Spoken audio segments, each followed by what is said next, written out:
Welcome Year 7, I hope you and your families are well. The purpose of this video is to support you with the advanced spreadsheet unit of work, and in particular, show you an example of setting up the Excel picture quiz.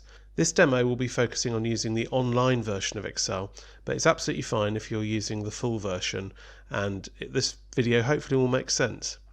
So we're going to start by covering the basic setup of the sheet layout. We're then going to go on to add some example pictures and then add some formulas to get the quiz to detect the correct answers. We'll finish by changing the formulas to handle pictures which have more than one correct answer. We're going to start by selecting a new workbook in Excel Online. Now, as with all new documents, we're going to instantly click at the top and change its name. This is particularly important given online documents are saved constantly. Now, our first priority is to get the sheet set up to have enough space for all of our pictures. We need a selection of columns to be wide enough for our images. So we're going to select the B at the top of the first column and hold down the mouse and drag across to select the first 5 columns and change the width of one of these columns so all of the selected ones match. And this one's a bit too wide, so I'm going to try again. That looks a lot better. Now I'm going to add a title at the top of the sheet and some suitable instructions so the user knows what the quiz is all about. Now row 5 is going to have a picture in it. Row 6 just underneath will have the guess that the user types in. Row 7 will show whether the answer is right or not, and row 8 will just be a gap between the next question. So row 9 will be the picture for the second line of questions. So we need to change the height of the two rows 5 and 9 that are going to have pictures in it. Now when I change the height, it's a good idea to try and remember the height size that you settle at so you can copy that later. So in this case I'm going to go for 75 units or 100 pixels when I change row 9. So trying to carefully match them up. Now let's select the first question area and add some borders.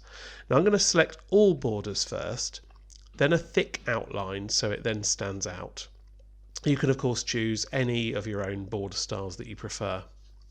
Once the first row of questions is formatted, we can copy those cells and then drop down to the first cell in the second row of questions and paste. And we're going to use paste formatting, one of the different options here, just to make it a little bit easier to avoid pasting other stuff.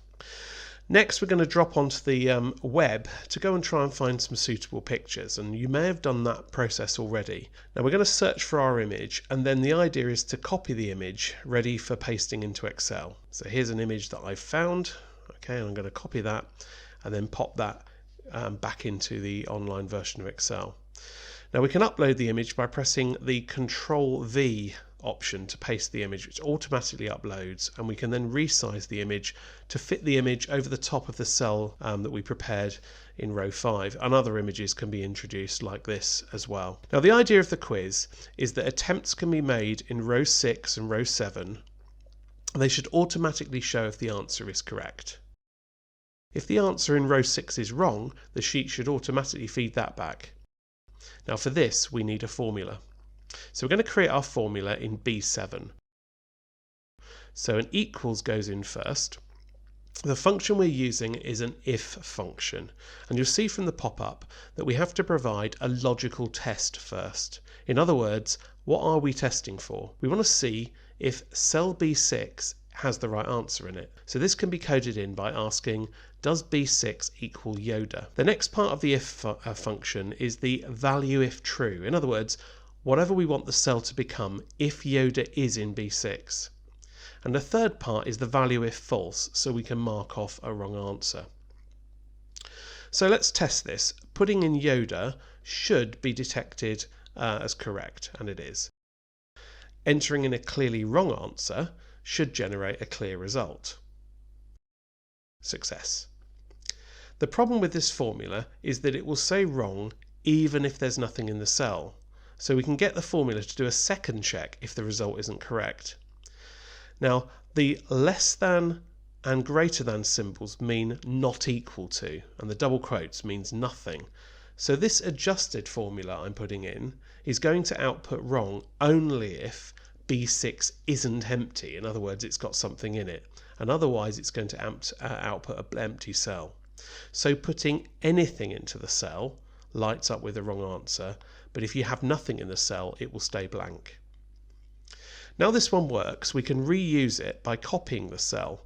We can go to the next question, and this time using the paste formula only option. This is because I don't want to paste the formatting in this case because the borders don't match. Notice that the formula has automatically been changed to refer to the C column now rather than the B column. So all I need to do now is to reuse the formula properly, just to go back to the formula and just change the logical test to include the correct answer for this particular question. Now for time for some proper tests to check these ones work. An incorrect answer here. Same on the first question.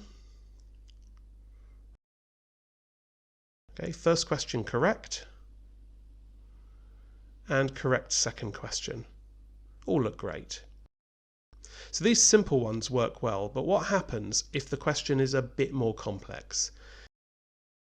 Here's a third picture, and for this example we can put a correct answer in and test it in the same way. Okay, and that works. But another possible correct answer, yeah, okay, that doesn't work. So we want to add Mickey as a possible alternative. For this, we add an OR function as our logical test. Now with OR, you can list more than one logical test in a row, and any one of them will be considered a success. So to make this extra answer get recognized, we add D6 equals Mickey into the OR function. So Mickey now works as a correct answer, but any other incorrect answers are marked as wrong. Well, that's the basics of getting your visual quiz working. Use this guide to help you to build your quiz with at least 10 pictures to guess. Don't copy these examples, use your own imagination to have guesses on clever visual clues. In the next quicker video, we'll see how to colour in the cells green when the answer is right, red when it's wrong. The very best of luck.